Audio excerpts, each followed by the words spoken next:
Some consider Thomas Edison one of the greatest inventors ever. Edison was photographed next to a light bulb so often that people came to believe he invented it, but he didn't. Several inventors had already demonstrated various versions of incandescent lights before Edison patented the first commercially successful light bulb. Edison never crafted something out of nothing. His genius lay in his ability to craft something better, to perfect what was already available. His critics say his only real invention was taking credit for the inventions of others. So, was he America's greatest inventor, or was Edison a thief? You decide. Edison's life changed when he was 15 years old. One day, when he saw a station official's young son playing by the tracks in the path of an oncoming train, Edison rescued 2-year-old Jimmy Mackenzie before a train crushed him. The boy's father was deeply grateful and taught Edison how to operate Morse code on a telegraph machine. This was not easy to do. Operators had to quickly send out signals in dots and dashes, which were converted into letters that made up words and phrases. Edison began working full-time as a telegraph operator in Michigan, where he grew up, and later traveled around America, working at different offices for years. He was able to do this even though he was moderately deaf. He then decided to devote himself to a life as an inventor. Well, actually, he mainly improved upon what was already invented. In 1874, he developed an advanced version of a telegraph machine that could send and receive 4 telegraph messages simultaneously on a single wire, 2 in each direction. His quadruplex telegraph machine enabled his former employer, Western Union, to save money because the company could now send more messages without having to build new lines. Western Union purchased the rights to the invention for $10,000, around $260,000 in value today. Edison used the money to build his great laboratory at Menlo Park, New Jersey. He began by perfecting the telephone there. By 1876, Alexander Graham Bell had found a way to transmit human voices over wires. The telephone was revolutionary. Western Union commissioned Edison to improve upon Bell's invention, to make it practical, and so Edison worked on a telephone transmitter. While working to perfect the phone, he also tried to record the human voice. The phonograph put Edison on the map, giving him the nickname the Wizard of Menlo Park. He began to expand his factory and his appetite for more inventions.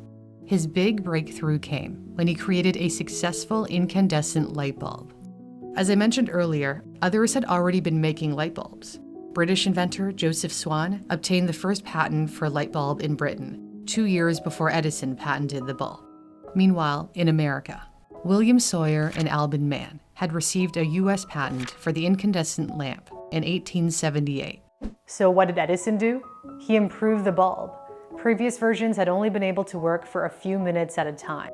By October 1879, Edison had an aha moment. His bulb with a carbonized filament burned continuously for 14.5 hours. But that still wasn't good enough for him. He and his assistants tested thousands of plant materials and finally came up with a filament made from bamboo that could last up to 1,200 hours. In 1880, Edison received a historic patent for an improvement to electric lamps. It's been debated whether Edison's patent infringed on Sawyer and Mann's previous patent.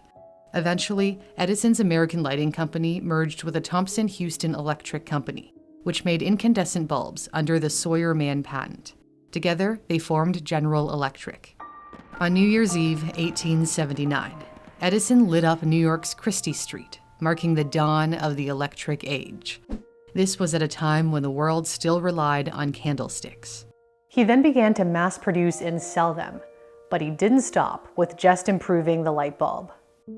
Edison then began working on building a system to carry electricity so people could use his light bulbs.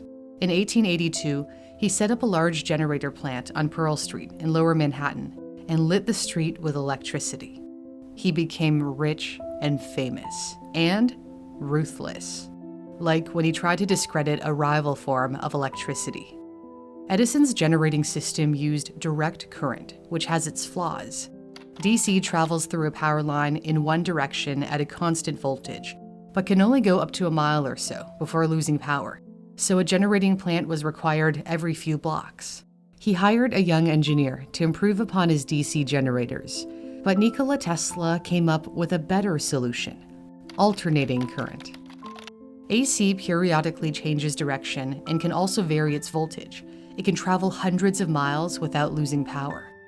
Yet, when Tesla tried to convince Edison of the advantages of AC, his boss wasn't having any of it. Edison didn't want to lose the royalties he earned from his DC patents. Tesla's AC system caught the attention of American industrialist George Westinghouse, who bought up Tesla's patents. AC generators were spreading fast across the country, faster than Edison's DC system. So in order to discredit his rival's AC system, Edison devised an ugly strategy. He gave boys who lived around his New Jersey lab 25 cents for every stray dog they brought him, and organized public electrocutions of these dogs. Edison took every opportunity to question the safety of Tesla's AC system, declaring, "Just as certain as death, Westinghouse will kill a customer within 6 months after he puts in a system of any size." Edison secretly funded the first electric chair, which used AC, despite publicly denouncing capital punishment. The state of New York had commissioned his former assistant, Harold Brown, to build the chair. Brown pushed to have it powered by AC using a Westinghouse generator that he surreptitiously secured through another company. But his schemes didn't work. AC would go on to power the world, much to Edison's dismay. Yet Edison was more famous than Tesla, and certainly a lot wealthier. I've done a series of videos on what led to Tesla's tragic demise, which I'll link to in my description. Edison patented a whopping 1,093 inventions in his lifetime. He managed thousands of skilled scientists, machinists, and designers who researched, developed, and manufactured new technologies. So, where did Edison's real genius lie? As Graham Moore writes in his novel, The Last Days of Night, about the feud between Edison and Westinghouse and Tesla, his genius was not in inventing. Rather, it was in inventing a system of invention. Dozens of researchers and engineers and developmental tinkerers labored beneath Edison in a carefully constructed hierarchical organization that he founded and oversaw. In other words, Thomas Edison may not have been a genius inventor or a thief, but a savvy businessman who had a knack for managing people. It was his shrewdness as a manager that allowed him to turn laboratory discoveries into technological marvels in the marketplace, even if many of the original ideas came from someone else. Regardless of how you feel about Edison, his contributions have undoubtedly changed our lives. Whether you're a fan of him or Nikola Tesla, what they both had in common was a firm grasp of math and science. If you'd like to improve your STEM skills, to invent the next great thing, or simply to better understand the world, Brilliant is a website and app where you can learn math, science, and computer science interactively. I know my viewers particularly love their scientific thinking course. In this exercise, you have to make the bridge as rigid as possible with as few beams as possible. Another course popular with my viewers is their pre-algebra course, where you can strengthen your math skills in a fun way where it doesn't feel like learning. If you ever get stuck, you can click the explanation to see where you went wrong.